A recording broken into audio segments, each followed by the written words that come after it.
이제 김포에 온 지 딱 7주년이 되어지는 날입니다. 어떤 말씀을 전할까라고 이렇게 기도하면서 고민을 하다가 사실 말씀 구절보다는 뭐가 먼저 떠올랐냐면 찬양이 먼저 떠올랐어요.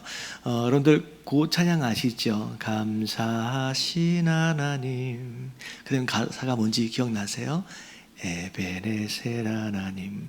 에베네셀 하나님이라고 하는 요 찬양이 딱 떠오르면서 여기까지 도우셨다, 여기까지 인도하셨다 라고 하는 그런 의미에서의 이 찬양, 도대체 성경의 어떤 배경에서 이 말씀이 이 단어가 나왔는지를 우리가 좀 점검해 봐야 하는 거 아닌가, 그런 생각이 들었어요. 그래서 많이들 들어봐서는 알아요, 에베네셀의 하나님. 근데 이게 구체적으로 뜻은 알아도 구체적으로 어떤 상황에서 이 단어가, 이 말씀이 나왔는지를 자세하게 아는 성도는 또 많지 않을 수 있겠다. 그래서 어떤 배경에서 이런 말씀이 나왔는지를 우리가 말씀을 통하여 살펴보고요. 그리고 7주년을 맞이하는 우리 예담교회에게 또 중요하게 허락하시는 메시지가 그 안에서 있는지 우리가 함께 그 음성을 들을 수 있는 저와 여러분들 되시길 주님의 이름으로 축원합니다. 자, 일단 에베네셀이라고 하는 이 단어의 뜻이 뭐라 그랬어요? 오늘 12절에 딱 그 말씀이 나와요. 사무엘이 돌을 취하여 미스바와 센 사이에 세워. 자, 돌을 미스바라고 하는 지역과 센 사이에 세워놨어요. 그리고 그 지역에다가 이름을 붙인 거예요. 에베네셀이라고. 근데 뜻이 뭐냐면 여호와께서 여기까지 우리를 도우셨다라고 하는 의미의 이제 지명을 그 지역에다가 이름을 붙인 겁니다. 자, 이 말씀을 우리가 보려면 자, 이스라엘 역사를 우리가 쭉 살펴볼 필요가 있어요. 자, 언제부터 살펴봐야 하느냐? 자, 이스라엘 백성들이 400여 년 동안 애굽에서 종살이를 했습니다. 자, 종살이를 하고 있는 상황 가운데 하나님의 도우심으로 인하여서 출애굽을 하게 되죠. 자, 모세와 함께 광야에서 자, 몇 년 동안 훈련을 받아요? 40년 동안 훈련을 받습니다. 자, 40년의 훈련이 끝나고 나서 모세 다음으로 새로 지도자가 세워지는데, 자, 누가 지도자로 세워지죠? 여호수아가 지도자로 세워지지요. 자, 여호수아와 더불어 약속하신 땅 가나안을 이제 점령하기 위해서 자, 이제 들어가게 됩니다. 그래서 가나안 땅을 정복하게 되는데, 여호수아가 죽고 나서부터 이제 사사 시대가 본격적으로 시작이 돼요. 여러분, 이 사사 시대는 하나님이 세우신 사사들을 통하여 나라를 다스리던 시대입니다. 근데 그 사사 시대가 시작되면서부터 약 360여 년 동안, 심지어 나중에 사울 왕까지를 계산을 하면 딱 400년 동안 이스라엘 나라의 영적 암흑 시대가 찾아옵니다. 자, 굉장히 좀 특이한 상황이에요. 하나님이 약속하셨던 가나안 땅에 들어갔는데, 그 땅을 정복했는데, 그때부터 400년 동안 영적 암흑 시대가 시작이 돼요. 어떻게 이런 일이 일어났을까? 자, 사사 시대 때의 상황을 성경에선 어떻게 표현하고 있는지 사사기 맨 마지막 장, 맨 마지막 절의 말씀을 보면, 아, 이 사사 시대가 이런 시대였구나 라고 알 수 있는 대목이 나와요. 사사기 21장 25절 말씀 같이 읽어봅니다. 시작. 그때에 이스라엘에 왕이 없으므로 사람이 각기 자기의 소견에 옳은 대로 행하였더라. 그럼 이게 사사 시대의 상황이에요.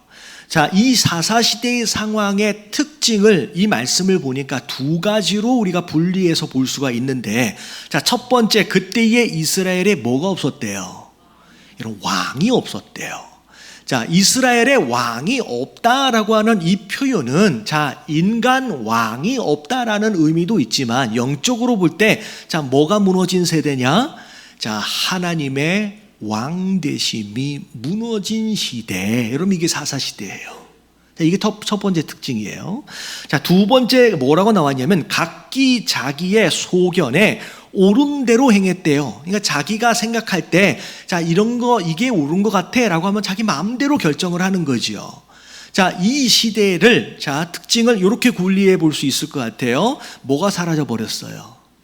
예, 기준이 사라져 버린 시대입니다. 자기 마음대로 사는 거예요. 여러분, 이게 사사시대의 특징입니다. 그럼 이 두 가지가 모든 영적 침체의 원인이 되어져요. 자, 사사기 안에 등장하는 제일 마지막 사사의 이름은 엘리입니다. 엘리 제사장이에요. 엘리 제사장 시대의 모습을 보면 이 두 가지의 모습이 그대로 나타납니다. 자, 그래서 하나님의 왕대심이 무너졌어요. 그래서 더 이상 하나님을 두려워하지 않습니다. 하나님을 경외하지 않아요. 그러다 보니 결국은 하나님의 경외함이 이게 훼손되어짐으로 인하여 뭐가 무너지냐면 가장 먼저 예배가 무너집니다. 제사장을 비롯해서 모든 백성들이 예배를 소홀히 여기기 시작해요. 그래서 엘리 제사장의 아들 홈리와 비느니아스의 모습을 보면 예배가 드려지는 성막 안에서 별짓을 다 합니다. 하나님을 전혀 두려워하지 않는 시대가 되어버렸어요. 그리고 심지어 백성들도 말도 안 되는 물질을 하나님 앞에 제물로 드립니다. 하나님께 온전히 드려짐이 파괴가 돼버려요. 심지어 그들 집 안에 우상이 세워지게 됩니다. 이게 엘리 제사장 시대의 이 이스라엘의 모습이에요. 더 이상 하나님을 두려워하지 않는 것으로 인하여서 예배가 무너져 버려요. 자, 두 번째 특징이 뭐냐면, 자, 기준이 사라져 버렸잖아요. 여러분, 우리 삶의 기준, 하나님 백성 되어진 자들의 기준은 여러분 하나님의 말씀인 줄로 믿습니다. 근데 이 사사시대 마지막 부분을 보면 이젠 하나님이 아무리 말씀해 주셔도 듣지를 않아요. 그리고 하나님의 말씀에 대하여 관심이 없어요. 그러다니 더 이제 그게 심각해지다 보니 이제는 하나님이 더 이상 말씀해 주시지 않는 시대가 되어버립니다. 그래서 사무엘상 3장 1절을 보면 엘리 제사장 시대의 모습을 이렇게 이야기하고 있어요. 다 같이 읽어봅니다. 시작. 아이 사무엘이 엘리 앞에서 여호와를 섬길 때에는 여호와의 말씀이 희귀하여 이상이 흔히 보이지 않았더라.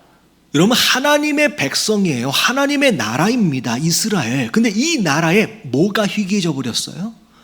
여러분, 말씀이 희귀해졌어요. 더 이상 하나님이 말씀해 주시지 않는 시대가 되어버렸습니다. 왜? 듣질 않으니까. 잘 알아야 돼요. 하나님께서 우리 교회에게, 우리 성도 되어진 자들에게 주시는 첫 번째 메시지가 뭐냐? 자, 1번 같이 한번 읽어볼게요. 시작. 예배와 말씀의 부재는 곧 영적 침체의 원인이 된다. 왜 사사시대를 영적 침체의 시대라고 매기하느냐? 뭐가 무너졌냐면 예배와 말씀이 무너졌어요. 여러분, 이 예배와 말씀은 하나님을 경외하는 것에 대한 근거고요. 여러분, 그것 자체가 여러분 하나님 백성 되어짐의 정체성입니다. 여러분, 예배가 없이, 말씀 생활이 없이 내가 성도다라고 말한다라고 한다면 여러분 이거는 착각이에요. 이게 가장 기본인데 이게 무너져 버리니까, 이 두 가지가 무너져 버리니까 그때부터 영적 침체가 찾아왔다는 거예요. 자, 이게 우리가 들어야 할 하나님의 첫 번째 음성이에요. 코로나가 벌써 2년 반이 넘어갑니다. 이제 언제 끝날지 모르는 상황이 되어버렸어요. 올해 이렇게 되어지다 보니 제가 듣기로는 수도권 지역 안에서만 거의 1000개 가까이의 교회가 문을 닫았대요. 그리고 많은 아직 존재하고 있는 교회들 안에서도 굉장히 큰 여파가 있는 게 뭐냐면, 가장 큰 여파가 예배가 무너져 내리는 거예요. 그리고 더 이상 성도들이 이 예배 시간 외에 말씀을 보거나 읽지를 않습니다. 일주일 동안의 말씀 생활의 전부가 주일 예배에 나와서 보는 이 PPT의 말씀이 전부인 거예요. 그나마 일주일에 또 한 번이라도 나온다라고 한다면, 여러분 이 예배의 부재, 이 말씀의 부재가 여러분 한국 교회 영적 침체의 큰 원인이 되어질 겁니다. 여러분 우리가 깨어 있어야 하는 줄로 믿습니다. 근데 여러분 이 영적 침체는 영적 침체로 머물러 있지 않아요. 여러분 두 번째 메시지 같이 한번 읽어볼게요. 다 같이 시작. 지속적인 영적 침체는 곧 무기력, 무능력함의 원인이 된다. 오늘 말씀, 오늘 본문 말씀 이전의 분위기, 상황을 우리가 알아야 돼요. 자, 이스라엘 백성들이 예배가 훼손되어지고 말씀이 사라져버린 상황 가운데 영적 침체기로 들어가다 보니 나라가 점점점 약해지기 시작합니다. 그러니까 주변에 있는 나라들이 자꾸 넘겨다 보는 상황들이 벌어지는 거예요. 그러다가 이스라엘 백성의 서쪽에 있는 블레셋이라고 하는 나라가 전쟁을 걸어옵니다. 근데 전쟁을 걸어왔는데, 자, 사무엘상 4장 2절 말씀을 보니까 블레셋 사람이 이스라엘에 대하여 전열을 벌이니라. 그 둘이 싸우다가 이스라엘이 블레셋 사람들 앞에서 뭐 했대요? 여러분 패배합니다. 그래서 그들에게 전쟁에서 죽임당한 군사가 몇 명가량 됐다? 4,000명가량이 거기서 죽임을 당합니다. 굉장히 큰 어떤 희생을 경험하게 되죠. 여러분 이 블레셋은 세상을 의미해요. 여러분 이스라엘 백성들은 교회를 의미합니다. 여러분 교회가 영적 침체의 상황이 길어지다 보면, 지속되어지다 보면 자 어떻게 된다고요? 무기력해져요. 무능해져요. 더 이상 세상 속에서의 선한 영향력을 미치지 못하는 무능한 교회가 되어버리는 거예요. 근데 중요한 건 사단이, 세상이 그런 교회를 가만히 내버려 두지 않습니다. 공격해 오는 거예요. 그러면 막아낼 방법이 없는 거예요. 무기력해져서. 오늘 말씀에 나와 있는 것처럼 이스라엘이 블레셋에 패배하잖아요. 교회가 세상에 굴복하는 일들이 벌어지는 거예요. 지금 그것이 우리가 현실 속에서 보고 있는 우리 교회의 상황들입니다. 패배를 당한 결과 오늘 말씀을 보니까 하나님의 영광이 땅에 떨어졌어요. 하나님이 이 수치를 당하는 상황이 벌어지는 거예요. 여러분 우리가 교회가 잘해야 되는 줄로 믿습니다. 우리가 어떻게 하느냐에 따라서 여러분 하나님이 영광을 받으실 수도 있지만 여러분 하나님이 이렇게 수치를 당하실 수도 있다는 거예요. 여러분 옆에 계신 분들에게 인사 좀 해주세요. 우리가 잘해야 된답니다. 여러분 왜냐하면 우리가 교회예요. 여러분 우리가 영적 이스라엘이에요. 여러분 이스라엘이 잘못하니까 이거 하나님이 얼마나 망신을 당하셨어요. 우리가 잘해야 되는 이유예요. 자 근데 중요한 것은 이걸 회복해야 되잖아요. 자, 3번 오늘 주시는 세 번째 메시지예요. 3번 같이 한번 읽어볼게요. 다 같이 시작. 예배와 말씀의 부재를 회개함이 회복의 지름길이다. 언약궤를 들고 나가야 할 게 아니라 뭘 회복해야 되느냐? 진짜 문제의 원인 이 예배와 말씀의 부재를 해결해야 돼요. 회개해야 돼요. 자, 이 위에 일어났던 이 전쟁으로 인하여 아까 지금 나왔잖아요. 언약궤 들고 나갔던 엘리의 아들들 제사장 2명이 전쟁터에서 죽습니다. 홈리와 비니아스가 죽어요. 그리고 나서 그 사실을 들은 엘리는 의자에 걸터 앉아 있다가 뒤로 넘어져 가지고 목이 부러져서 죽습니다. 여러분 이게 사사기 마지막 사사의 모습이에요. 책임을 져야지. 영적 침체, 이스라엘 영적 침체의 최고 원인이었던 책임자였던 엘리를 하나님께서 데려가십니다. 목이 부러져서 죽어요. 그리고 난 뒤에 누가 사사로 세워지느냐? 사무엘이 사사로 세워집니다. 자, 그래서 사무엘이 사사로 딱 세워졌을 때 가장 먼저 했던 일이 뭐였는지 보세요. 사무엘상 7장 3절부터 4절까지 쭉 읽어봅니다. 시작. 사무엘이 이스라엘 온 족속에게 말하여 이르되 만일 너희가 전심으로 여호와께 돌아오려거든 이방신들과 아스타롯을 너희 중에서 제거하고 너희 마음을 여호와께로 향하여 그만 섬기라. 그리하면 너희를 블레셋 사람의 손에서 건져내시리라. 여러분, 구원을 받을 수 있는 유일한 길은 여러분 우리가 하나님께로 돌아가야 하는 것인 줄로 믿습니다. 이 사무엘이 하는 얘기가 뭐냐면 너희가 전심으로 하나님께 돌아오길 원한다라고 한다면 그동안 예배를 망가뜨렸던 너희 안에서의 우상을 먼저 제거하라는 거예요. 하나님보다 더 사랑하고 하나님보다 더 의지하고 하나님보다 더 귀하게 생각했던 그 무엇인가를 너희 삶 속에서 제거해라. 자, 누구만 섬겨라? 그만 섬겨라. 하나님만 섬겨라. 그래야 하나님께서 너희를 이 블레셋 가운데서 구원하시지 않겠느냐라고 얘기를 하는 거예요. 그랬더니 4절에 이스라엘 자손이 바알과 아스타롯을 제거하고 자, 뭐 했어요? 여호와만 섬기니라. 여러분, 예배를 회복해야 돼요. 할렐루야. 제일 먼저 했던 것이 예배를 먼저 회복하는 거예요. 우상을 제거하고. 그리고 난 뒤에 사무엘이 미스바라고 하는 지역에 온 이스라엘을 소집합니다. 다 모여라. 할 얘기가 있다는 거예요. 자, 7장 5절 말씀을 보면 사무엘이 이르되 온 이스라엘은 미스바로 모이라. 내가 너희를 위하여 여호와께 뭐하리라? 기도해 주겠다. 자, 그러면서 그들이 미스바에 다 모입니다. 물을 길어서 여호와 앞에 붓습니다. 그날 종일 뭐 했대요? 금식했대요. 회개하며 나아갑니다. 하나님, 거기에 이르되 뭐라고 얘기해요? 우리가 여호와께 범죄하였나이다. 그동안 예배를 무너뜨리고 그동안 말씀을 떠나서 살았습니다 라고 회개하는 거예요. 그리고 나서 사무엘이 미스바에서 이스라엘 자손을 뭐 했대요? 다스리니라. 여러분, 이 표현은 뭐냐면 이 사무엘은 말씀을 선포하는 자예요. 다시 말해 이스라엘 백성들이 하나님의 말씀의 다스림 가운데로 들어간 거예요. 예배를 회복하고 뭘 회복한 거예요? 말씀을 회복한 거예요.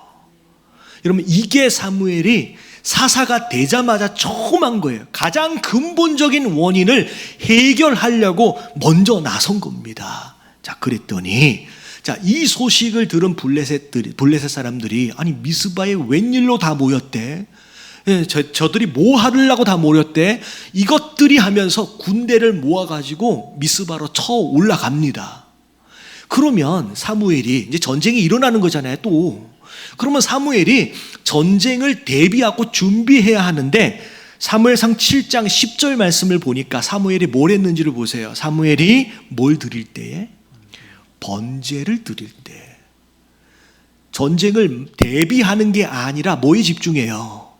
오히려 예배에 더 집중을 해요. 그랬더니 무슨 일이 벌어지냐면 블레셋 사람이 거기서 읽어볼게요. 시작. 블레셋 사람에게 이스라엘과 싸우려고 가까이 오매 그날에 여호와께서 블레셋 사람에게 큰 우레를 발하여 그들을 어지럽게 하시니 그들의 이스라엘 앞에서 패한지라. 여러분, 이때부터 하나님이 일하시기 시작하는 거예요. 예배와 말씀이 다시 회복이 되어지고 그게 온전해지니까 하나님께로 돌아가니까 그때부터 하나님께서 이 전쟁에 개입하시기 시작하는 거예요. 그들이 언약궤 들고 나가서 막 몸부림칠 필요가 없이 여러분 하나님이 천둥과 번개를 통해서 그분이 먼저 이 전쟁을 끝내버리십니다. 누가 이겨요? 여러분, 이스라엘이 이기는 거예요. 여러분, 누가 하신 거예요? 하나님이 하시는 거예요. 여러분, 우리 인생도 마찬가지예요. 여러분, 성도는요, 여러분, 교회는요, 살아가는 삶의 방법이 달라요. 우리가 막 노력하고 애쓴다고 몸부림친다고 될 일이 아니라 여러분, 하나님이 우리를 도와주셔야 하는 줄로 믿습니다. 근데 언제 도와주냐면 예배와 말씀이 그의 삶 가운데 견고하게 세워질 때 도움이 시작이 돼요. 여러분, 그런 삶을 사시게 되길 주님의 이름으로 축원합니다. 여러분, 죄송한 얘기지만 우리와 세상 사람들의 삶의 원리가 달라요. 여러분, 삶의 공식이 아예 달라요. 여러분, 세상 사람들은 노력한 만큼의 대가를 누리는 게 그들입니다. 근데 여러분, 믿고 나서 한 10년을 살아보면요, 내가 몸부림친다고 내가 노력한다고 되어지는 일이 아니에요. 여러분, 하나님이 도와주셔야 돼요. 아예 삶의 원리가 달라져요. 왜냐하면 세상에 속한 자와 하나님께 속한 자의 삶의 원리는 아예 적용되어지는 원리가 아예 달라졌어요. 여러분, 그 원리를 따라 우리는 이제 사는 거거든요. 이스라엘도 마찬가지예요. 아무리 애쓴다고 군사력으로 뭔가를 준비한다고 이기는 게 아니라 하나님이 도우셔야 이기는 거예요. 여러분, 우리 인생을 돌아보십시오. 여러분, 하나님께서 우리 삶 가운데 일하실 수 있게끔 우리가 그 환경을 만들어 드려야 돼요. 그게 예배이고 말씀이에요. 여러분, 깨달아지시길 주님의 이름으로 축원합니다. 그리고 나서 오늘 본문 말씀 에베네셀이 거기서 나오는 거예요. 12절 같이 읽어봅니다. 시작. 사무엘이 돌을 취하여 미스바와 센 사이에 세워 이르되 여호와께서 여기까지 우리를 도우셨다 하고 그 이름을 에베네셀이라 하니라. 에베네셀, 하나님이 도우셨다. 여기까지. 자, 언제 도우신 거예요? 예배와 말씀이 회복되자마자 그때부터 하나님이 도우시기 시작한 거예요. 그것에 대한 의미가 에베네셀입니다. 잘 들으셔야 돼요. 이 앞에 있는 내용을 싹 다 빼버리고 막연하게 하나님 우리를 여기까지 인도하셨고 여기까지 도우셨다, 에베네셀, 여러분, 그건 잘못되는 거예요. 이 앞에 이야기를 우리가 다 알아야 돼요. 결국 에베네셀의 하나님은 누가 경험해요? 예배와 말씀으로 세워진 자들, 그 교회가, 그 백성들이 경험하는 게 에베네셀의 하나님입니다. 여러분, 우리 예담교회가 그런 교회가 됐으면 좋겠습니다. 저는 예담교회 여기 7주년이 됐는데 여러분, 강조하는 건 딱 두 가지밖에 없어요. 예배와 말씀뿐이에요. 그게 신앙의 가장 기본이고 그게 뿌리예요. 여러분, 그게 무너지면 우리의 정체성을 잃어버린 거나 다름이 없습니다. 그리고 심지어 그 전쟁만 이기게끔 하신 게 아니라, 자, 13절서부터를 보면 이에 블레셋 사람들이 자, 또 공격해 와요? 못해요. 굴복하여 라고 나와요.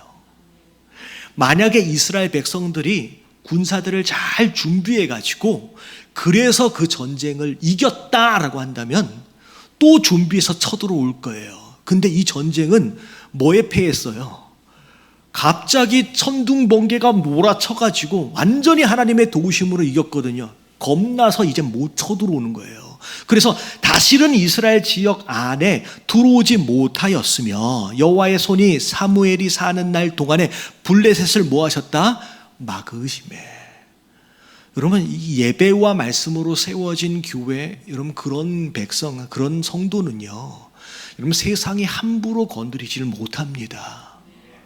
함부로 넘보지 못하는 거예요. 그리고 14절에 보니까 블레셋 사람들이 이스라엘에게서 빼앗았던 성읍이 에그론부터 가드까지 이스라엘에게 회복되니 이스라엘의 그 사방 지역을 블레셋 사람들의 손에서 도로 찾았고 또 이스라엘과 아모리 사람 사이에 평화가 있었더라.